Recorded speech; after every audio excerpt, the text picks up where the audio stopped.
नमस्ते दोस्तों, आपका स्वागत है समाधि स्ट्रीम्स पर। आज हम आपको ले चलते हैं धरती के वैकुंठ बद्रीनाथ धाम की रहस्यमयी यात्रा पर। क्या आपने कभी सोचा क्यों यह स्थान केवल एक मंदिर नहीं बल्कि एक दिव्य ब्रह्मलोक का प्रवेश द्वार है? क्यों नर नारायण जैसे अवतारों ने इस बर्फीले स्थान को चुना, और वह अखंड ज्योति जो बिना तेल बाती के 6 महीने जलती रहती है? आखिर क्या है उसका रहस्य? चलिए शुरू करते हैं। इस कथा को अंत तक सुने, क्योंकि हर पल आपके मन को आध्यात्मिक ऊर्जा से भर देगा। नमस्ते दोस्तों, समाधि स्ट्रीम्स में आपका हार्दिक स्वागत है। बद्रीनाथ धाम, जो हिमालय की गोद में बसा है, केवल एक मंदिर नहीं बल्कि सनातन धर्म की जीवंत धरोहर है। यह वह पवित्र भूमि है जहां भगवान विष्णु स्वयं बद्रीनाथ रूप में विराजमान है। लेकिन क्या आप जानते हैं, यह स्थान पहले भगवान शिव का निवास था। जी हां, एक अनोखी लीला के माध्यम से भगवान विष्णु ने इस स्थान को प्राप्त किया।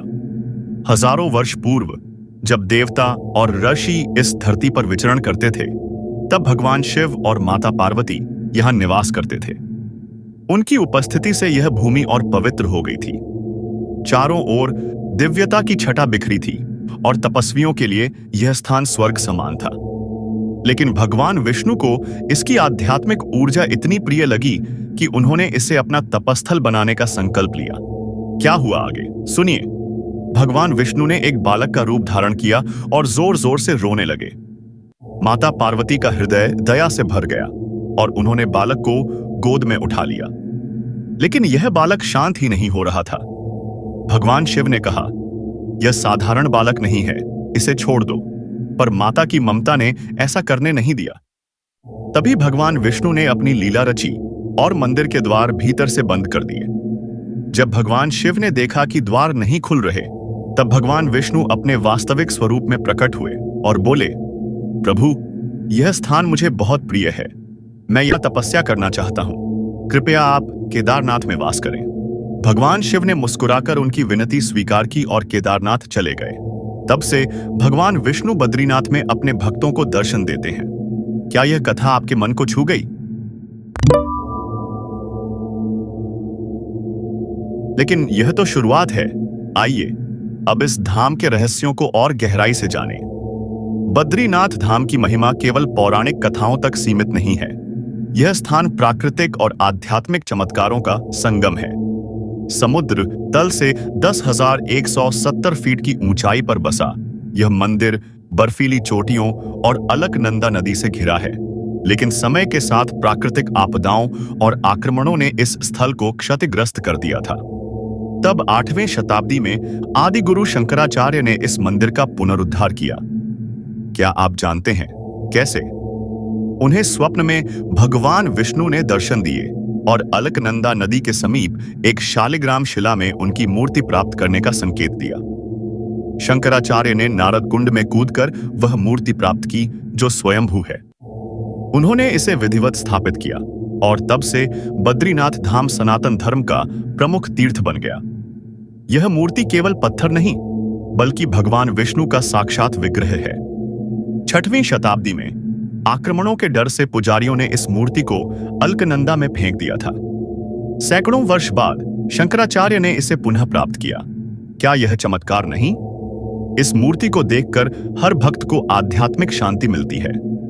शंकराचार्य ने न केवल मूर्ति स्थापित की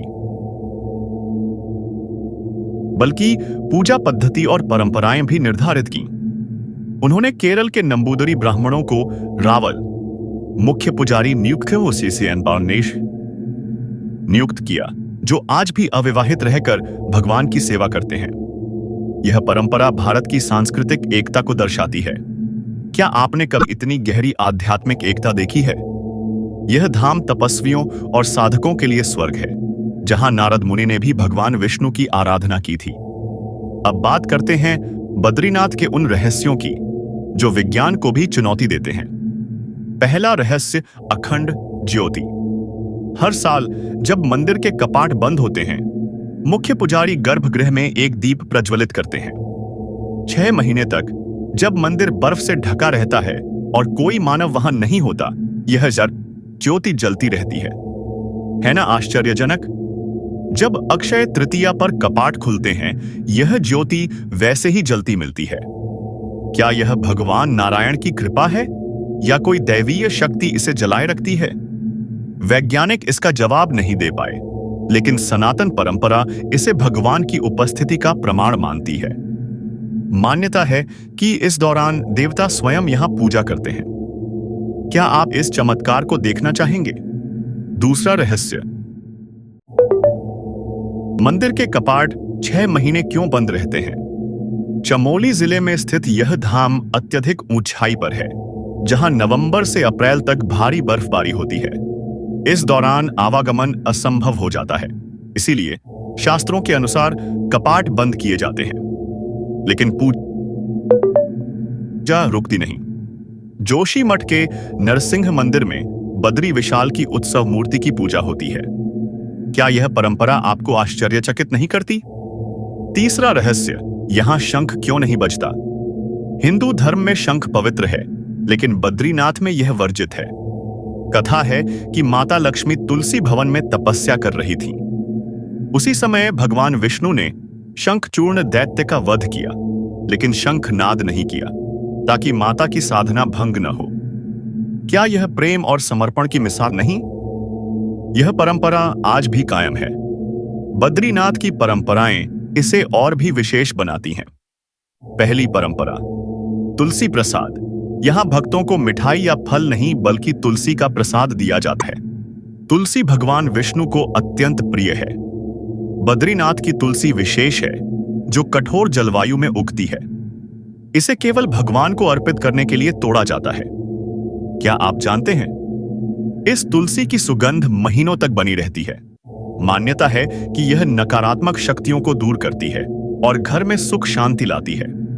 दूसरी परंपरा, रावल का स्त्री वेश। विजयदशमी श्री जब कपाट बंद होते हैं, माता लक्ष्मी की मूर्ति गर्भगृह में स्थापित की जाती है। कपाट खुलने पर रावल को लक्ष्मी जी की सखी पार्वती का रूप धारण करना पड़ता है। यह परंपरा मंदिर की आध्यात्मिक ऊर्जा को और रहस्यमयी बनाती है। क्या यह अनुष्ठान आपको आश्चर्यजनक नहीं लगता?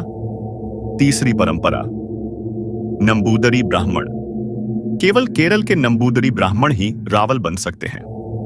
शंकराचार्य ने यह नियम भारत की सांस्कृतिक एकता के लिए बनाया था। रावल अविवाहित रहते हैं और कठोर नियमों का पालन करते हैं।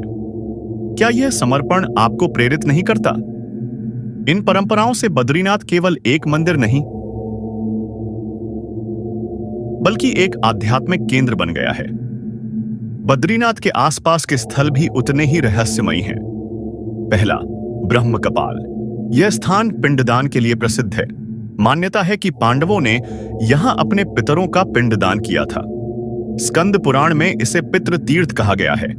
कथा है कि भगवान शिव ने ब्रह्मा जी का 5वां सिर यहीं काटा था और यहीं तपस्या कर ब्रह्म हत्या के पाप से मुक्ति पाई। क्या यह स्थान आपको मोक्ष की ओर नहीं ले जाता? दूसरा, वसुधारा झरना। 400 फीट की ऊंचाई से गिरने वाला यह झरना केवल प्राकृतिक सौंदर्य नहीं, बल्कि आध्यात्मिक रहस्य का प्रतीक है। कहा जाता है कि इसका जल केवल शुद्ध मन वालों को छूता है। पांडवों ने यहां स्वर्गारोहिणी यात्रा की थी। क्या आप इस दिव्य जल का अनुभव करना चाहेंगे? तीसरा, भीम पुल। यह विशाल शिला का पुल महाबली भीम ने सरस्वती नदी पर बनाया था, ताकि द्रौपदी नदी पार कर सके। इस शिला पर भीम के 5 अंगुलियों के निशान आज भी मौजूद हैं। यह शिला बिना आधार के सदियों से स्थिर है। क्या यह विज्ञान को चुनौती नहीं देता?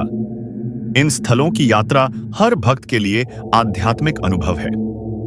बद्रीनाथ का तप्त कुंड एक चमत्कार है। चारों ओर 9 डिग्री की ठंड, लेकिन इस कुंड का जल 54 डिग्री गर्म रहता है। कैसे? पौराणिक कथा कहती है कि सूर्यदेव ने यहां तपस्या की थी, जिससे यह कुंड पवित्र हुआ। इस जल में स्नान से चर्म रोग और मानसिक तनाव दूर होते हैं। यह जल हर व्यक्ति के लिए संतुलित तापमान में ढल जाता है।